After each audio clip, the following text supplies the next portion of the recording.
The aim of today's video is to make a platter of bright, vibrantly coloured gourmet tea sandwiches. Keep watching to the end and see how easy it really is to make a platter like this.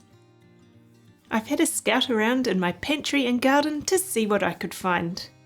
Look at the bright and vibrant ingredients we've got to work with. We've got some cherry tomatoes here. They're a beautiful deep red. Then we've got a little radish. Here we've got a carrot and a cucumber. I found a few strawberries, even though they're almost out of season. Here's some avocados, and look at these gorgeous nasturtium flowers. I grow them in my garden and they're almost like a weed. They just take over. Each one is such a unique, vibrant colour, and they're completely edible. Then we've got some salad leaves and a mixture of reds and greens. We've got some spring onion tips, and we've also got some of these little alfalfa sprouts, also in green and red shades. Over here we've got a sprig of rosemary, mainly for the pretty purple flowers. They're edible and add a subtle herbaceous flavour. Of course, every good sandwich also needs a layer of spread, so let's see what we can find for that. Here's a beetroot hummus. Isn't that a rich purple colour? We've also got a kumara or sweet potato hummus. And this is a spinach and yogurt dip, which makes a nice spread too. Cottage cheese is also a great base layer for sandwiches. And we've got some feta cheese. I love the white colour sprinkled on top of other brightly coloured ingredients. Of course, we need some bread for our decorative sandwiches.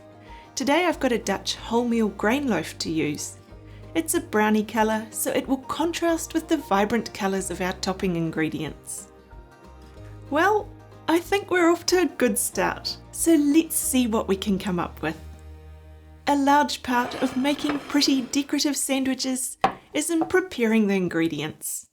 What can we do with these ingredients to make them look appealing? We've already selected ingredients with a stunning assortment of bright colours, but can we enhance the visual appeal in any other way? Of course we can! There are lots of ways you can cut, peel, fold or twist ingredients to make them stand out and make our sandwiches look top-notch. First I'm going to peel some carrot ribbons. They can then be rolled up like a little rose. They won't hold together just like this, they'll keep unrolling, but when you put them into a spread on the bread or wedge it in between other ingredients, they'll hold together in this shape. I'll show you how when we assemble these. They can also make nice little knots or folds. Avocado is a great addition to a sandwich. You can mash it to use as a base layer, decoratively fan it, or even swirl it if it's perfectly ripe. To make avocado swirls, you'll need to thinly slice it. Then fan it out as much as possible into a long strip. Carefully start creating a spiral by rolling it up. You can use as many slices as you like to make these the size you need them. If you start making some roses and realise your avocado isn't ripe enough, change your plan a little and arrange some fanned slices on the bread instead.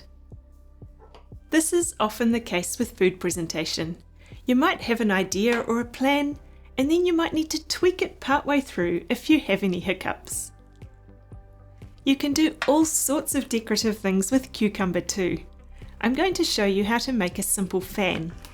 You'll need a piece of cucumber with the end squared off. Cut it in half and then make 4 thin slices almost all of the way through. Try to do this as thinly as possible. Then cut the 5th slice completely through. You can bend the 2nd and 4th slices and loop them around to create a lovely little fan. These make an interesting garnish for an entree too. If your slices are too thick, you will struggle to bend the slices without them snapping. This little homegrown radish is a little airy inside, but the outer colour is still beautiful. I'm going to cut a few slices into quarters since I have it. Some thinly sliced spring onion is also great for sprinkling on top of the sandwiches. It adds flavour and colour, so it can be used in so many different ways. If you have lots of time on your hands, You can put these into iced water for about 24 hours and they'll curl up. If you cut cherry tomatoes in half, it exposes the decorative inside. I usually cut them this way with the little core dot on the side. You can cut them the other way too, but this is my preference. They end up looking a bit different the other way. Whichever way you go for, just be consistent and that will help to make it look best overall. The last thing to prepare are the strawberries. These can simply be cut in half to expose the interior colours, or you can thinly slice and fan the halves, which looks great too. Okay, let's prepare the bread. Like I said earlier, this is a Dutch wholemeal bread. Whichever bread you choose, you can either toast it or leave it fresh. Choose whatever you prefer for your platter of sandwiches. You can also cut the bread into shapes for added effect. I'm cutting circles with my circle cutters today. This little set of cutters is invaluable in my kitchen. I use them for all sorts of different things. If you're keen to get yourself a set, there's a link in the description. Of course, if you don't want to cut circles, you can cut squares or rectangles, or use a loaf and simply slice it. Like I mentioned before, consistency is the key if you want your platter to look good. If you choose to cut squares, cut them all the same size. If you choose to slice the bread, keep all the slices a uniform thickness and make them all face the same way on your platter.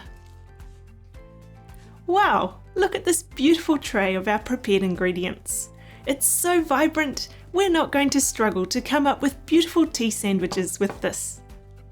Of course, it's not just about looks. We've also got some delicious flavours to use, so I know these will taste as good as they look. For garnishing, I have some toasted white sesame seeds and some black sesame seeds. I've also cut a couple of twigs of fresh parsley and globe basil from my garden. You can't beat fresh herbs. I don't have a recipe I'm working from here. I'm just going to put these together as I go based on the different flavour and colour combinations that I think look and taste good. As always though, you can find what I have used to make these on my website at easypeasy.co. There's a link in the description below. Each circle of bread needs a base layer of some sort, and then the toppings can be added on top. Don't you love the red tomatoes beside the yellow kumara hummus? Look at the colour contrast. I'll also add a little hint of green by using these sprouts. Just a few will do. And to finish it off, a sprinkle of black sesame seeds. Don't they top it off perfectly? Let's try a purple and green combo. Beetroot hummus and avocado make a delicious flavour combination. These leaves look a bit dark to go on here. Maybe the lighter purple rosemary flowers will work better. Don't forget to include the subtle finishing touches like adding some seasoning. Avocado tastes infinitely better when you add a little salt. All our base spreads are very different in flavour, so I'm thinking about which combinations of these ingredients will taste best. You can also experiment with using contrasting colours or complementary colours. It's so interesting seeing how the different combinations look together. Here's our little carrot spiral. When it's wedged in the cucumber, it keeps its shape easily and adds a vibrant colour to this little sandwich. I absolutely love these brightly coloured edible flowers. They have a peppery flavour, so you wouldn't want to overdo it, but a few petals would be very complimentary. Look at the cottage cheese. The white colour adds a freshness, doesn't it? You can also put anything with it, and it will stand out. As you can see, I could make a few dozen sandwiches with this one tray of ingredients. You really don't need a lot of ingredients to put together a stunning tray of decorative sandwiches. This one would be delicious with a bit of balsamic reduction too. If your avocado is too firm to roll, it also looks great fanned out a little. A little sprinkling of the sesame seeds looks good and also adds a bit of texture. Here's another simple idea: some hummus, carrot and greenery. The carrot ribbons are loosely knotted together, keeping them in a neat little bundle, and they stick into the hummus base. It hardly needs these flower petals, but maybe that does finish it off. What do you think? When you're spreading on your base layers, make sure you spread them as close to the edge as possible without messing down the sides of the bread. It makes these easier to eat and it looks tidy. Here's a more symmetrical looking design. Using odd numbers of ingredients looks best too. Imagine if I only had 2 pieces of tomato here. It just wouldn't look right, would it?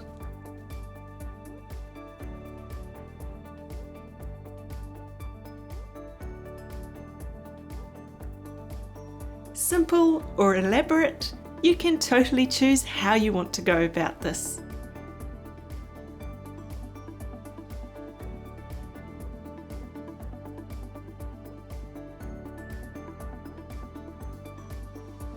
Think about your final touches too, because it can often be the little things that make all the difference. Here's another easy idea. Using a more subtle base ingredient means the strawberry will be the main flavour of this little sandwich. It's so easy, yet so effective, isn't it?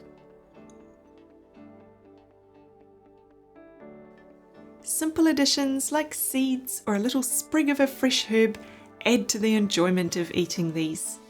Something like chopped toasted nuts can also add a crunchy texture. Just like that, you can have a platter of sandwiches ready to serve. When you're plating your selection of gorgeous little tea sandwiches, remember these few tips. Don't put all the sandwiches with the same base layer together. Don't put all the same toppings together. Break up the colours and flavours and it will look better for serving. You don't need to garnish your plate because these are absolutely on point as they are. Let's get this ready to serve. What do you think of all of these? I think we can say we were successful in our mission to make a plate of vibrantly coloured gourmet tea sandwiches. If these are a little fiddly for your liking, or you want some more ideas for simple tea sandwiches, check out this video here for more easy and delicious ideas. See you over there.